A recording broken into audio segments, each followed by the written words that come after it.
Hello, I welcome you to the self-discovery series. This is the first in the series of many classes that we're going to cover in the course of the masterclass. I know that some of you might be wondering, a business masterclass, starting it with a self-discovery class or self-discovery series. Yes, the truth of the matter is that it's always important and advisable that in everything you do, you start from the beginning, because it will help you to know what comes first and what comes next. And generally, in every of my coaching session, I always like to start with a clarity session.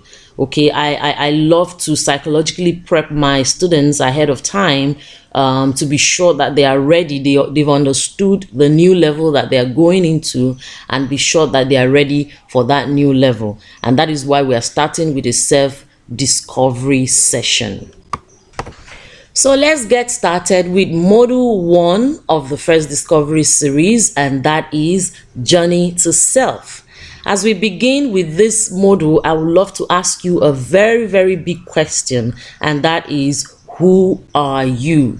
It's a very huge question that might shock you at the hearing of it the first time, but on the long run, you find yourself sitting down with yourself and having to think deep to be able to get the answer to the question.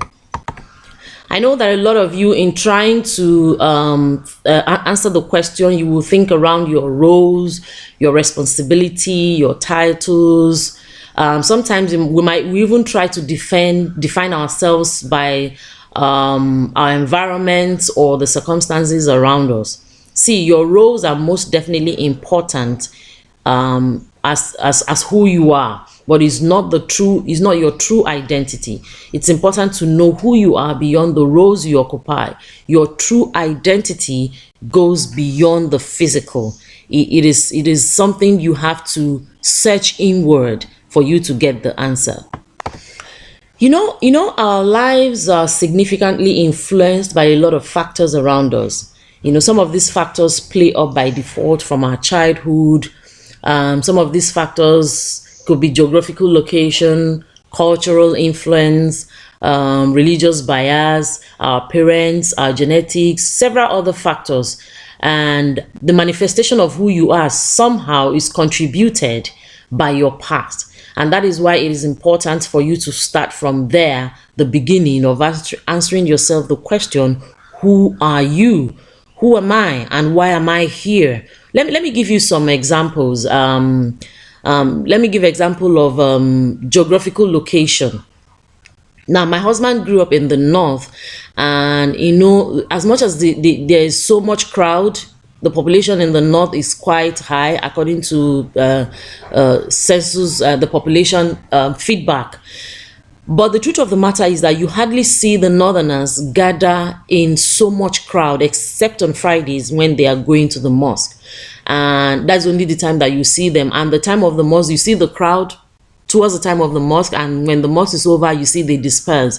So you hardly see them, in crowd. You hardly see human traffic in the north like that. They are always inside, except when there is crisis. And my husband had 3 experiences of the crisis in the north, 3 major crises that happened in the north. He was there and he experienced it, and it affected him so much, to the fact that to the extent that the first time he came to Lagos, he was supposed to meet a friend of his around Ojo Legba. For people that, some of you, if you're listening to me and you're in Lagos, you know where Ojo Legba is. There used to be this UBA bank close to Ojo Legba on the bridge. So his friend told him to meet him by that UBA. His friend was supposed to be coming from around Clark Street. Clark Street, I think, was close to that UBA. I don't know whether that UBA is still there. So he got under the bridge, the Ojo Legba under the bridge, and he was walking towards that UBA. He could sight the UBA from under the bridge. As he was walking towards that place, he now saw human traffic, heavy human traffic, coming from the direction where he was going. and he felt there was there was danger, and he couldn't ask anybody. And that was his first time in Lagos. He started walking back to on the bridge because his mentality, for somebody who's been in the north, is that when people are moving away, when there's a heavy traffic of human beings from a particular crowd, it means that the place where they are coming from is where the problem is, and they are moving away from the problem. Unfortunately, the opposite is what happens in Lagos. For us in Lagos, when you see people moving to a particular direction, that is where the problem is happening.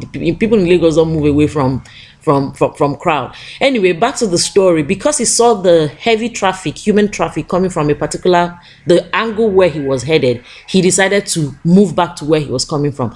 And then when his friend got to that UBA, and he called him, "Oh boy, where are you? I'm at the UBA. I can't see you here." And he said, "No, something is happening at that UBA. I've gone back to under the bridge. There's something happening there." And the boy was like, No, there's nothing happening. Say, "No, there's so much human beings coming from that side. That means there's problem happening at that side." So eventually he was able to meet his friend. The truth of the matter is that his upbringing, his mentality of how they lived in the north affected his judgment when he got to Lagos.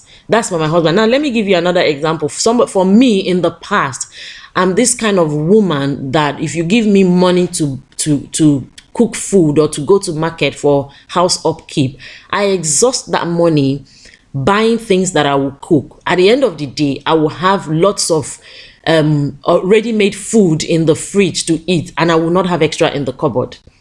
Okay, and that I had a lot of problems with my husband because of that. And sometimes he would blame me, say, why won't you have salt in the cupboard? Why won't you have pepper in the cupboard? And I'm like, what do I need it for? I already have food in the fridge, so what do I need all this extra for? It was late last year that I realized that it's a mentality that I grew up with, because that's how my mom behaved. An average Igbo woman, I don't know if you're an Igbo person and you're listening to me, an average Igbo woman, they have this special cycle of Saturday market and Saturday cooking. Every Saturday cooking is always special, in the Igbo family, and they will make that Saturday cooking last for like up to Tuesday, Wednesday, and then by Wednesday and Thursday they will look for something casual to eat, manage themselves between Wednesday and Thursday, and then by Friday they are preparing for Saturday market again. I grew up with that mentality, and I feel that is the best. And until I realized the fact that you need to have extra in the fridge, I was thinking, please don't blame me, praise me for even having enough food to eat in the fridge. Why do I need raw food, extra in the cupboard or to store? That is that is like a cultural bias for me. Okay, so it is very important that you go through on this journey. I'm giving you this example. This is cultural bias, this is geographical bias from my husband, but generally you need to answer this question for yourself and understand your make as a human being. What formed your mentality? What formed your behavior? What formed the way you are acting? What formed your actions? What formed the fact that you're not doing well in business? It could be as a result of what you learned as a child. A lot of factors influence our lives and the way we behave. Geographical bias, cultural bias, even religious bias. I wouldn't want to go into several questions. When you get into the learning guide, you will understand properly with lots of other questions that you will see in the learning resource. Now, in all of these, the beauty of all of this is that there's always a place of conscious twist in your mind when you begin to take responsibility for your lives, for your thoughts, your emotions, your relationships, your actions, everything around you, everything about you. Okay, the time where you begin to hunger for change, the time where you say, okay, I'm getting into the driver's seat, I'm taking the wheel, I want to take responsibility of everything concerning my life. That point when you feel like taking charge of things that you are not comfortable with, things that you're not okay with about your life. And it's all about understanding the need for change, hunger for that change, and get right into effecting that change in your life. And You cannot get to that change when you have not even understand the present situation. And that is why the question is popping up again. Who are you? What is your present situation? Who are you at the moment? What makes up who you are? What is the understanding of how you think about life, how you think about business, how you think about relationship? How is it working for you? Why is it working like that for you? And why is it not working for you? There's several questions that will play up as a result of answering the question, who are you? Now, let me congratulate you, because you have gotten to that place where you are thinking of change. Yes, you might ask me, I signed up for a business masterclass. What makes you think I have gotten to that point? Now, you signed up for a business masterclass because you got to a point where you are so uncomfortable with your financial status, with your financial gist, with everything about your finance, and you feel the business masterclass is a change that is going to happen in your financial life. That is why I said you have gotten to that level, and I congratulate you. Okay, the beauty of this session is that the change is not just going to happen in your business mentality, in your financial life. The change is going to happen in every aspect of your life. Your relationships is going to happen in how you deal with people, okay, how you think about money, how you think about business, how you think about people, how you take feedback. All of these changes are going to happen in all aspects of your life. And the truth of the matter, why you need all these changes is because it will play up in your new life as a business person. Yes, we are headed to unveiling you as a business person and unveiling different products and services under you, but you need to be sure how your personality will react to the thought about a new business, how your personality will react to the thought of, or rather a feedback. Maybe when you bring a product and you get a feedback, the product is not good, how are you going to react to it? So you need to understand the entirety of you, who you are, before you enter into any new level of your life. And this new level we're talking about is launching yourself as a business person. So to answer the question who you are, you need to search your innermost heart. You need to go to your secret place. You need to go to your private place. Have a board meeting with yourself and ask yourself, who am I? Why am I here? What is the need that, what value am I bringing to the world? All these questions will pop up in your head or in the learning guide as you answer the question who you are. Our additional, when you get to the learning guide, you will find more of these questions, like I said earlier, and other resources that will help you answer this question. I will advise you to print out the learning guide and supply the answers to the questions in the guide, because you will need them from time to time. You will have to go back to the resource and read all of them again. And when you're not sure, or rather when you're not comfortable with the answers you get, then it means you have to go back and work on yourself until you get to the level where you have the desired answer that you need. Now, let me say this to you. See, if you see yourself having extra time in your hands, it's a sign that you're not doing enough. It's a sign that you're not serving your community well. It's a sign that you're not fulfilling purpose. It's a sign that you're not living in your dreams. Because if you discover yourself, you will always be busy in the production room, thinking of one thing or the other, cooking up one thing or the other that you can use to serve your community, that can make you happy, that you can actually use to impact the world. The truth of the matter is that when you're making impact, you're fulfilling purpose and you're living your dream life.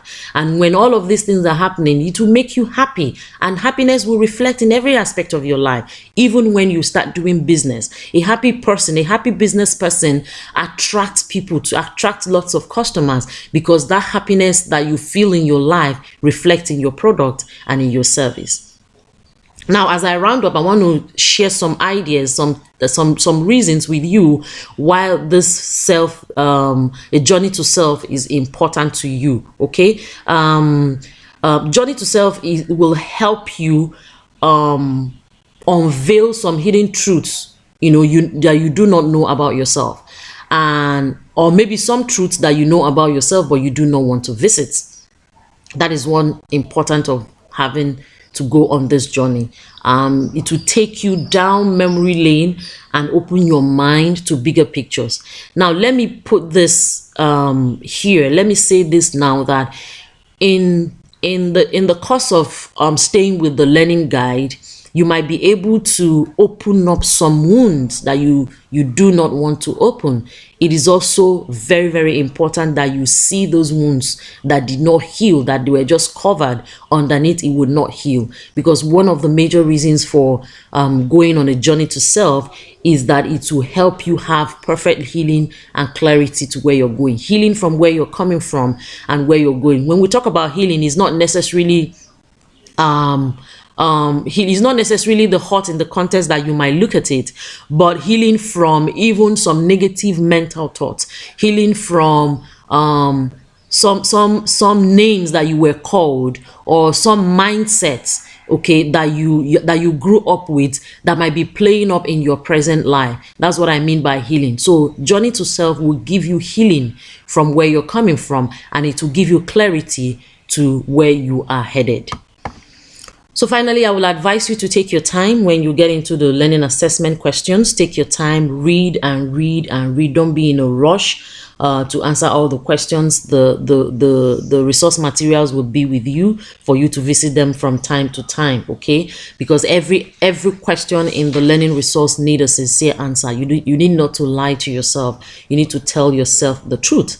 It doesn't matter what time of your life that you're coming in contact with this realization or with this resource or with this information. What is important is that your dreams are still doable, okay? You can manifest your dreams. You can live your dream life. You can still fulfill purpose. You can still have that desired financial life, you know, that you desire. Your dreams are still doable.